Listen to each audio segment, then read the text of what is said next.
It really doesn't matter. Mine is just awesome lighting because this is my shit, you know? This is your shit. I love you. Yay. Thank you so much for doing this. Of course. Whatever. Hold on. Oh, it's so good. It's so good, honestly. And I'm already recording, so I'll just cut this. I'll just chop the beginning off and just probably start it from here and just put your name at the bottom or something. Taya Weiss, everybody. Oh, good. So my goal and my hope with this is that this is just something that adds value to other skydivers and, you know, is there forever. That's pretty much it. You know what I mean? Pressure, though. Huh? What? There forever. Forever. So don't say anything. Don't say anything that incriminates. You're fucked. Here's my confession on tape now. Shit. Okay. So after this, we can chat, but let's just do it. And you tell me the answers to these awesome questions that I have. Okay, you're going to ask me the questions. Okay, first question is, what would you suggest to someone wanting to get into wingsuiting? Depending on their experience level, but a lot of people are coming into AFF like already super stoked to wingsuit, and my best advice is to do a lot of other kinds of jumps first. Mm-hmm. May not necessarily be what everybody wants to hear, but if you can become a really good body pilot first, then when you put the wingsuit on, the learning curve is so much easier. It feels more comfortable. You should really be familiar with your own gear. But a lot of people go out and they just come in, they're like 199 jumps and they do a hop and pop for their 200th and they're ready to go. Yeah.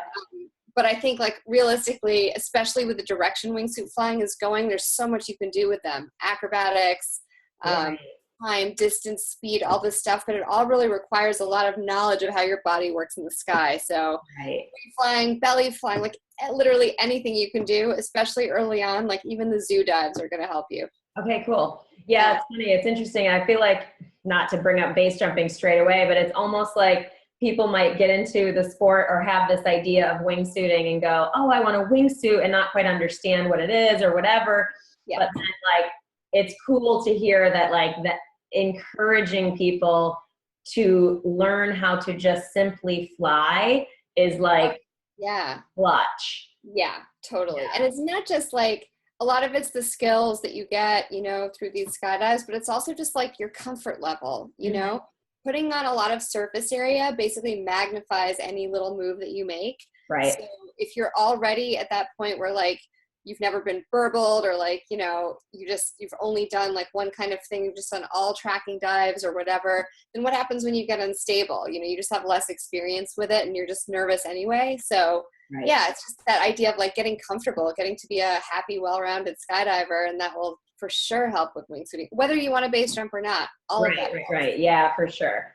All right, cool. I love that. Do a bunch of skydives, guys. That is skydiving. It's like learn how to fly your body. But someone has to do it, you know. Which, by the way, is fun.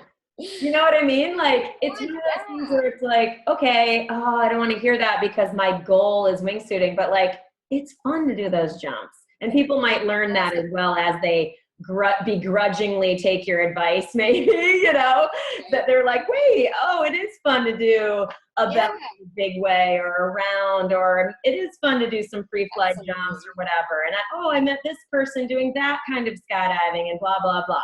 So, yeah, totally. I mean, wingsuiting is still relatively new as a discipline as well. So I'm sure at some point you'll ask about this, but you know, if you ever want to do big ways or you want to be on a team, like a great way to learn about being on a team or being on a bigger skydive or whatever is to do it with organizers and with people that like have been more structured around it for a longer time. Right.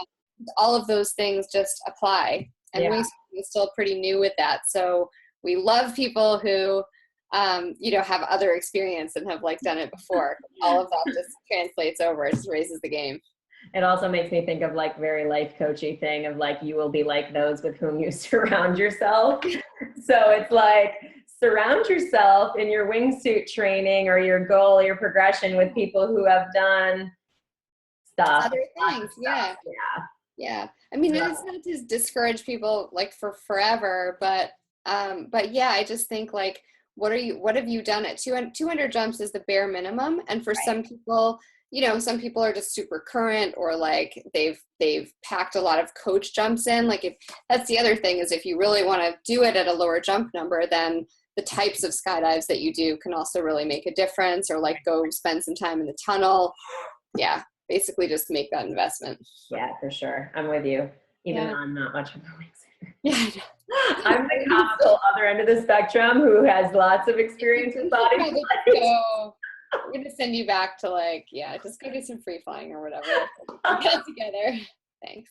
I'm the one who got too much experience and then was like too scared to do it. Yeah. That's another call. That's a different thing. All right. Question number 2, and this is funny, is that like, this is a different question, but I think actually is a good segue into, anyway, not a good segue, but it goes with what you just said. What are a few skydives, like a few different skydives that you would suggest to new wingsuiters as to how to increase their skills so that they can, grow in the discipline safely? You're talking about people who are already wingsuiting? I'm talking about, when you're wearing a wingsuit, what are some some kinds of skydives that you would suggest that they do? Oh, lots of 2 ways, okay. For sure. And trying to safely, obviously, but once you know how to fly stable and fly a pattern and navigate and deploy safely, basically all of those first flight course and kind of early coaching staples where now you're basically comfortable. Yeah. It's really nice to go and try different things just with one other person. So if you're always in a big group or like a flock or something of mixed skill level, then you're not going to be able to challenge yourself as much, and everybody sort of has to stay pretty sedate to make it safe. But if you're still learning, if you do 2 ways with someone, especially who's more experienced than you can try diving and flaring out. That's really huge. So especially we're talking about it a lot in base these days, that flying slow is actually not great for base jumping. It's contributing to a lot of these things. So understanding with a wingsuit, you have so much additional power basically. So you have power to dive, power to flare, power to stop, but you want to learn, you want to think about it as Will Kiddo and Scotty Bob gave a great talk in July about talking kind of about your battery. You can charge your battery and deplete your battery. So when you're diving, you're adding energy. You have energy, you're storing it. But as soon as you come to your stall point on the suit, then you're basically you're done. Your battery's empty and you really don't have anywhere to go. Yep. So figuring out what that feels like in the sky is one of the best things you can do. And it's fun, kind of roller coastery. Yep. And then if you're interested in doing acro, or even if you're not back flying, at least trying to get out and do things in different configurations, which again is great with one other person to give you feedback. Yeah. It's just super fun, and it's just good experience. It kind of shakes you out of the routine. If all you do, you kind of you can get scared, you can get nervous to do that if all you do is fly in one position all the time. So I really got to shake it up. I love that. It's funny because that's what I suggest when I do belly coaching or even free flight coaching. My favorite coaching is 2 ways, is one-on-one coaching. I love 2 ways. If I'm going to go do a fun jump at the end of the day or whatever, I just want to grab one of my buddies and go around to see what's up. I love that. I know, but it's also the reason I suggest that with belly flying, for example, is, and obviously free flying, but even with belly flying, because I think belly flying almost is a better example, because I feel with wingsuiting you can fly with more people easily. With free flying, I think people are more accepting of we better keep it small until the skills are there. I feel that's the understood thing around free flying of we'll do small wise. Okay, fine, maybe a zoom load here or there. As a not great free flyer myself, yes. You know what I mean? Whereas belly flying, it's let's go to freaking 8 waves, belly, speed star, whatever, which is super fun and fine and safe too, but it's not an environment in which you can work on skills very well. obviously, if you have the skills that are nuanced and in the small area, cool, then obviously you need like the bigger ways to work on those skills, like duh. But yeah, to this question in particular of like someone brand new to a discipline, like how do they get the skills and grow in the sport or the discipline safely? Like, yeah, I mean, as a non-wingsuiter, but coach, it seems like I just echoed the sentiment completely. Absolutely. For sure. It doesn't have to be a coach. I mean, it's great. Like coach jumps are awesome. I love when people come and do like 2 or 3 days of coaching, just so we can like jump as much as possible and you really gain a lot of information. But not everybody has that opportunity. It doesn't matter. Like even if you're jumping with somebody who's less experienced than you, but it's just one other person and you really plan the dive well, like both people can really get something out of it. Totally. Yeah. Totally. Because like, yeah, and one more thing I'll say is like, again, it goes back to this, like the FS type the camp situation. For me, that's how I'm paralleling this. And is that I suggest to people all the time, like go up and do the like, you know, open accordion thing. It's like, that seems like the dumbest fucking dive flow ever. Like you won't be doing shit in the air, but it's so not true. Like you'll be like your levels and you'll be feeling your body and you'll actually have the space in order to feel that. I just like the limited experience I have in a wingsuit. I remember like me just like feeling like, oh, really like I didn't know what I was doing. And so therefore that space without like a lot of other variables was so good to have. Yeah, for sure. Like with everything. Cool. Love it. All right. So you actually did touch on this, but this, I want to ask this about like the long-term path toward a record or like a bigger goal. Like what would you suggest to someone with the goal, the longer term goal of being on like a record or something like that? What would you say that people do? A lot of camps, and a lot of like different kinds of flying. I think like there are different goals now because we finally have competition, which took a long time, and competition's still pretty new. So there are different ways you can prepare for competition. Right now there's only really there's like 2 paths for competition. One is to be on a team and to do a sort of more acro style thing. In which case, can I ask really fast, like, because this is so new that I don't even really know much about it. Is the acro team meaning what do they do? It's a 2-way with video. Okay.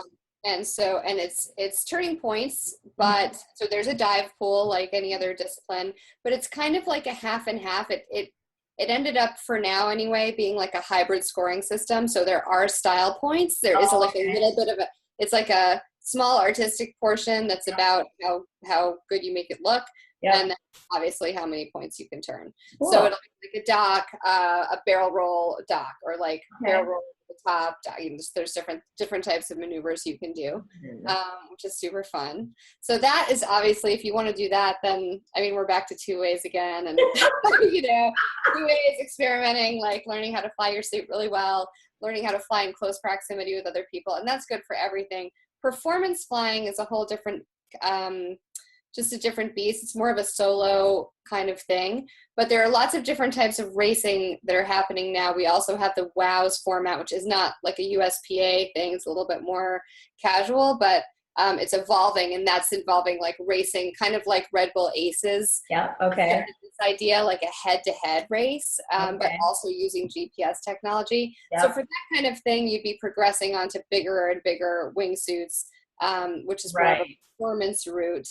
But you know what? Like, that takes I still recommend that people for their first, like, honestly, couple hundred wingsuit jumps, do more of the other stuff, like really get comfortable in a small suit. Feel your deployments, like, get comfortable with all of that, because the more surface area you add, like, obviously the more, in tune you need to be with your deployments, with your body position, your inputs, all that kind of thing. So that's a really fun thing to do for sure. But on the other hand, you have the team flying, and then you have big ways. So we do have lots of exciting opportunities to do bigger flocks, and now even more like dynamic stuff that's happening. Yeah, like what? Tell me more about that, because again, I don't really know about this stuff a whole lot, other than really what I asked you. Well, that's what I'm so what can I tell you? it's I think we've kind of evolved a lot, like angle flying, you know, Mhm. has kind of grown out of tracking and free flying and stuff. Like a lot of what you see in angle flying is starting to translate over into wingsuit flying too, including your body positions and things like that. So Uh-huh. like we can do these static flocks where we can get really big, and we'll Mhm. do the world record right now is 61 Mhm. people flying in formation, and it's really challenging. It's just challenging in a different way. So you have to be able to, depending on where you are in the formation, it's so huge. So if you're at it's non-gripped. Right. So if you're at the front of the formation, you're really just getting out and you're trying to fly as steady and sort of calm and meditatively as possible. And if you're in the back, you're going to spend a lot of time diving. It's like more dynamic anyway, diving, pulling up, and then being able to sight line off of other people, Yep. and fly in your slot without knowing on the whole skydive whether you're in or not. Like this is one of those like really funny things. Like you kind of tell if you're in, like you have these visual cues like flying airplanes in formations, basically. Right.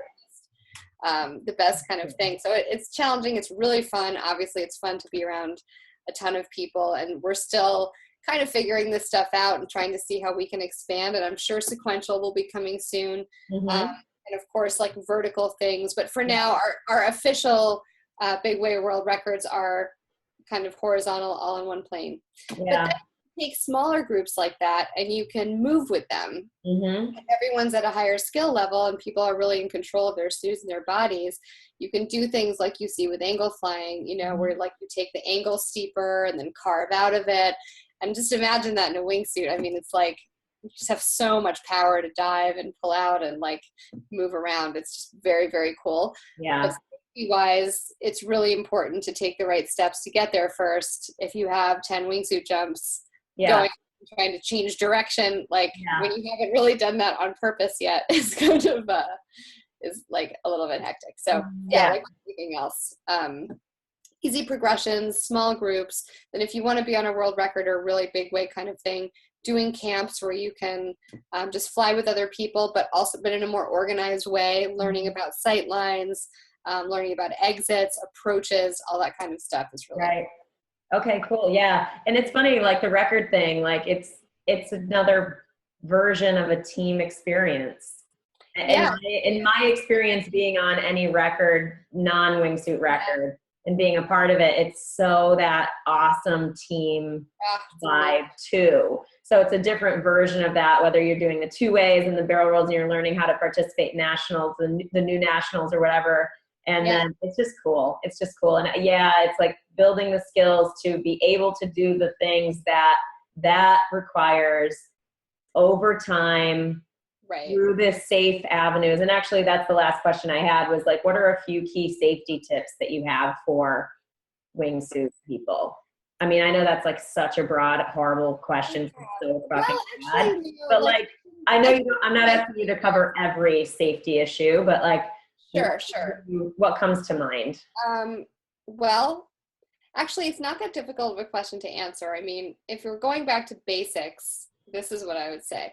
First of all, gearing up. Gearing up is so critical because no matter how experienced you are in a wingsuit, someday you're going to be rushing for a load. Right. And you've got all this stuff kind of hanging out, and we really can't rely on other people. Like, how many of us who've been skydiving for a while at least, have caught someone with, boarding the plane, their chest straps not routed properly? No, I have Like, more than once. Right? Like at least In the once. plane. Yeah. More than once for me. So, and that's just like someone wearing a free fly suit or like, pants and a shirt or something. It's like very visible, and we're used to looking for that. Right. But not everyone's used to wingsuiters. Like not everyone knows how the gear is supposed to look. So you really can't rely on somebody else to catch that kind of thing for you. And because your leg straps are obscured by the suit when it's all zipped up, for me, I have one hard and fast rule: rig first, then a wingsuit. Yeah. Rig first. Like when you're gearing up, everything should be about making sure you're ready to skydive. Like it's a skydive. So if I had only one thing to say to people who are wingsuiting or want a wingsuit, just remember the wingsuit is a fun toy. It's a nice to have thing, but you're still jumping out of an airplane. So your priorities should be exactly like that. So when you're gearing up, depending on the suit, but most suits on the market these days have the ability when they're unzipped that you can put on your leg straps and your chest strap. check your whole rig, and Mhm. then put your feet in the booties, like zip up, take care of the wingsuit stuff before you board the plane. So Cool. that's my number one. And chest straps are the new leg straps. Like everybody, oh, are your leg straps fat? Make sure your leg straps are on because they're under the suit. But a Mhm. lot of times I see people gearing up, they'll put their leg straps on and then they'll reach down to do their booties. They'll zip up the whole wingsuit, Mhm. be at boarding point with the chest strap hanging open. And they're like, oh, I'll get it later. Later when? Like, later when? It's funny, like the chest strap thing. Like I don't know why, but like this is just my part of my process. When I gear up, I put my rig on and I always do my chest strap right then and there. Like Yeah. I always thread it, whether it's all like done, like maybe I haven't stowed the excess, but I have essentially put my fucking seatbelt on. Like when I go into my car, I get in my car and I don't turn the car on. I immediately get into my car and then I put my seatbelt. It's like the auto thing.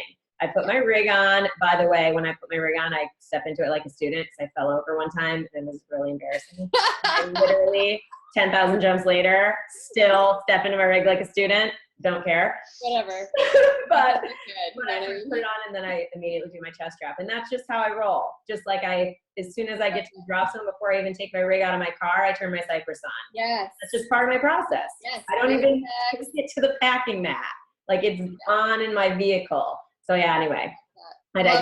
Love that. Love everything about it. Like so important, so critical. And again, people will say, but if I do my chest strap, then it's uncomfortable to lean over and do all this other stuff. Well, at least make sure it's routed correctly. Right. Like, honestly, like even if it's, loose, but it's in there, then at least you're wearing a rig. Like your chances just increase your chances of survival at every turn. So, okay, so you're geared up, like you're wearing a rig properly, so you're going to live, so that's cool, because I'm sure, we like you, so we want that to happen. Your wingsuit zipped up. We, at Paris, where I jump, we have a rule that your booties should be on and like your wingsuit should be mostly zipped up when you board the plane. Mostly that's because, especially in otters, like getting up and moving around a lot in a crowded plane is like bad for handles and other kind of things. But it's also important to know for emergency, like most people don't really think about emergency exits or like having to get out of the plane when it's still climbing. So just bear in mind that you have to make sure all of that surface area is under control for the climb to altitude. So whether your booties are on or not, make sure that if you needed to make an emergency exit, you wouldn't have your whole tail wing kind of like flying out behind you that could possibly entangle with something. So smart. And of course, the biggest thing, obviously, is exiting the airplane. Any airplane with a horizontal stabilizer or side door aircraft, we have the potential to, maybe hit the tail if we don't keep our wings closed. So there are a couple things with that. And one of the most important things, I think, is communication. So I've been talking a lot about this lately of trying to get wingsuiters, even if you're a brand new wingsuiter, you can bring a new culture of safety into what we do and onto the drop zone and really communicate through manifest. Make sure you always say you're wingsuiting and try to talk to the pilot, whoever that might be, especially if they're on the ground. If you have the chance, like obviously when they're taxiing for takeoff is not the best time. Right. At least on the climb up, just let them know that you're wingsuiting and ask them to reduce the speed of the jump run at the very end. So wingsuiters get out last, which is a really nice thing. You're not asking them to, fly in a stall like while an 8-way is hanging out on the tail, of course. But after everybody else is out, you can always signal the pilot and they can give you a little bit of an extra cut in the airspeed. Depending on how fast the plane is flying, the faster it's going, the less margin for error we actually have, because more airspeed means more lift as soon as everything. Yep. Yeah, and I would almost think, just to add to that, you might be ready to say this, but like I would even presume that maybe a new wingsuiter would be like, ain't no way I'm going to be good enough to do that. When the truth is that it's not necessarily about skill. It's just about what occurs as you hit the wind out the door. So if you're exposed and happen to be, just keep your wing, like you've got to keep your wings closed no matter what. But then another good thing to practice, especially as a new wingsuiter, is to start you're going to pay attention to the spot more than you ever have, because you're getting out last and you have to navigate. So when you get out, no longer opening right over the drop zone. It's not just something you can ignore. You want to know what the upper winds are, all that kind of thing. Right. But you also want to start paying attention to how fast the plane is flying. And there's little things that can tell you that. If you climb out, to do a floater exit, then of course you're getting a sense of the wind speed when you're out there. That's one thing to do. But you can also hear it. So like if you're not used to that, you can kind of, if you start listening on the jump runs and paying a little bit more attention, you'll start to get tuned in to how at the end of a jump run, the plane will be like slowing down a little bit, and you'll feel it if you pay attention. So it's also one of those things, I think it's really intimidating, like just to say, obviously not everybody is super excited to get yelled at by a pilot or told they're an idiot or, just like get out where I freaking tell you, like stop, blah, blah, you wingsuiters are such pains in the asses, like you always want special, blah, blah, blah. Well, you know what, like unfortunately, I hate to say it, like this is one of the things you're going to deal with, but it's okay. Like it's okay because you deal with that as the first person out as well. And that happens to belly flyers all the time. So, it's a situation, but so it's like learning to absorb that experience, to trust and have confidence in your decision-making in those moments amidst that stuff when it occurs, and also not taking it personally and not being the guy who gets actually bothered by that. You can't, but you still have to do it. You have to do it. Like, learn what kind of coffee the pilot likes. Like, I mean, I have like a list. I understand people's coffee preferences and beer preferences, and I'm not afraid to like at the end of the day be like, thank you so much for flying slow for us today and all of that, giving us the spots we needed and like dropping off the six pack. It's okay to do that too. Build good relationships. But especially, I mean, wingsuiters just have a bad reputation in some places, and I mean, we know it's like why should we ever land off? Like, we shouldn't. It's ridiculous.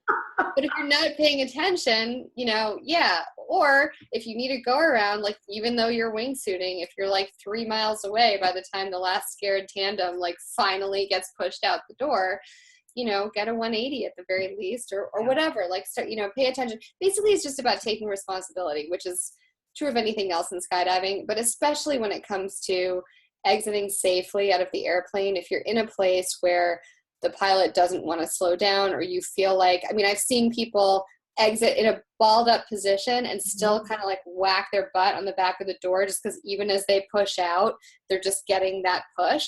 And if you're at that stage, then the pilot is really a big part of the equation. Like, there's a nice gray area somewhere in the middle. But competition speed of the airplane is 80 knots. So anything more than that is actually really dangerous for wingsuiting, I think. We're so lucky at Paris. The pilots fly it at like 65, 70. So it's like, it's so nice and buttery. But or if you're in a smaller plane, like a Pac or a King Air or whatever, that kind of thing is really important. And you just really need to be careful. Yeah, no, that's cool. That's good stuff to think about. Cause it's like, when you say it, I'm like, yep, I understand that. My experience takes in, I understand air and lift and blah, blah, blah. But I'm like, I wouldn't have thought to say that to someone. That's cool. That's super cool. Yeah. As far as like the joke, like, it sounds like you're joking a little, like you're not joking, you're serious, but meaning the building relationships and like what's someone's coffee and thinking, but like, I mean, that's actually totally legit. I do that with the manifest people. Oh, God. Oh, definitely. I thought like you would have covered that already, right? Well, like, I don't know. I mean, this is new. Like cookies for manifest, like healthy snacks for manifest. That's like a whole other session you should do. It's just like such a thankless job. It's like, come on, it's like the most thankless. I mean, it's not a manipulation either. Like, that's what I'm getting at, is that it sounds like you're joking about it being a manipulation, which it is not. You are genuinely thankful when the pilot takes action that serves your safety and your success on your skydives. And that's the thing. I feel like it's like you want to speak to it like it's not actually fake when I go and say, no, God, no. hey, not at all. thanks for what you do. It's a thankless fucking job. I appreciate you sitting in here all day and helping us get on planes, on move. Yeah, of course. Oh my God, of course. Yeah. Of So course. I just think that's like so worth noting. You know? Absolutely. Yeah. Absolutely. Yeah. Well, is there anything else that you would want to share on this particular call? I'm certain and happy to have you back for all various other things. But in the nature of this conversation today, is there anything else that you'd like to add? No, I don't think so. I think, yeah, we covered a lot of it, but wingsuiting is awesome. So, so I really I hope and believe that it will be growing and changing a lot as a discipline. So for people that are looking for a more pioneering kind of opportunity, we just don't even know yet really what we can do in these things. So come and find out. Yeah. Oh, love it. Oh my gosh, so funny. Yeah, you will too. Like such, it's so weird still.